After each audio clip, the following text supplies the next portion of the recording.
Hello दोस्तों, स्वागत है। आज आपको सेहत का रहस्य के बारे में बात करेंगे। बहुत समय पहले की बात है, किसी गांव में शंकर नाम का एक वृद्ध व्यक्ति रहता था। उसकी उम्र 80 साल से भी ऊपर थी, पर वो 40 साल के व्यक्ति से भी स्वस्थ लगता था। लोग बार बार उससे उसकी सेहत का रहस्य जानना चाहते, पर वो कभी कुछ नहीं बताता था। एक दिन राजा को भी उसके बारे में पता चला और वो भी उसकी सेहत का रहस्य जानने के लिए उत्सुक हो गए। राजा ने अपने गुप्तचरों से शंकर पर नजर रखने को कहा। गुप्तचर भेष बदलकर उस पर नजर रखने लगे। अगले दिन उन्होंने देखा कि शंकर सुबह में उठकर कहीं जा रहा है। वे भी उसके पीछे लग गए। शंकर तेजी से चला जा रहा था। मीलों चलने के बाद वो एक पहाड़ी पर चढ़ने लगा और अचानक ही गुप्तचरों की नजरों से गायब हो गया। गुप्तचर वहीं रुककर उसका इंतजार करने लगे। कुछ देर बाद वो लौटा। उसने मुट्ठी में कुछ छोटे छोटे फल पकड़ रखे थे और उन्हें खाता हुआ चला जा रहा था। गुप्तचरों ने अंदाजा लगाया कि हो ना हो शंकर इन्हीं रहस्यमयी फलों को खाकर इतना स्वस्थ है। अगले दिन दरबार में उन्होंने राजा को सारा किस्सा कह सुनाया। राजा ने उस पहाड़ी पर जाकर उन फलों का पता लगाने का आदेश दिया, पर बहुत खोजबीन करने के बाद भी कोई ऐसा असाधारण फल वहां नहीं दिखा। अंत में थक हार कर राजा ने शंकर को दरबार में हाजिर करने का हुक्म दिया। राजा ने कहा, शंकर, इस उम्र में भी तुम्हारी इतनी अच्छी सेहत देखकर हम प्रसन्न हैं।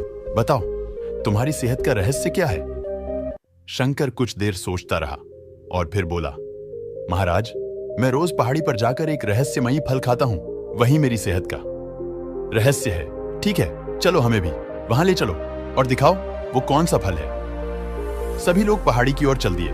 वहां पहुंचकर शंकर उन्हें एक बेर के पेड़ के पास ले गया और उसके फलों को दिखाते हुए बोला, हुजूर, यही वो फल है जिसे मैं रोज खाता हूं। राजा क्रोधित होते हुए बोले, तुम हमें मूर्ख समझते हो। यह फल हर रोज हजारों लोग खाते हैं, पर सभी तुम्हारी तरह सेहतमंद क्यों नहीं है? शंकर विनम्रता से बोला, महाराज, हर रोज हजारों लोग जो फल खाते हैं वो बेर का फल होता है, पर मैं जो फल खाता हूं वो सिर्फ बेर का फल नहीं होता, वो मेरी मेहनत का फल होता है। इसे खाने के लिए मैं रोज सुबह 10 मील पैदल चलता हूं, जिससे मेरे शरीर की अच्छी वर्जिश हो जाती है और सुबह की स्वच्छ हवा मेरे लिए जड़ी बूटियों का काम करती है। बस यही मेरी सेहत का रहस्य है। राजा शंकर की बात समझ चुके थे। उन्होंने शंकर को स्वर्ण मुद्राएं देते हुए सम्मानित किया और अपनी प्रजा को भी शारीरिक श्रम करने की नसीहत दी। मित्रों, आज टेक्नोलॉजी ने हमारी जिंदगी बिल्कुल आसान बना दी है। पहले हमें छोटे बड़े सभी कामों के लिए घर से निकलना ही पड़ता था, पर आज हम इंटरनेट के माध्यम से घर बैठे बैठे ही सारे काम कर लेते हैं। ऐसे में जो थोड़ा बहुत फिजिकल एक्टिविटी के मौके होते थे वो भी खत्म होते जा रहे हैं और इसका असर हमारी सेहत पर भी साफ देखा जा सकता है। दोस्तों, ये स्टोरी आपको कैसी लगी? हमें नीचे कमेंट बॉक्स में कमेंट करके जरूर बताएं। धन्यवाद।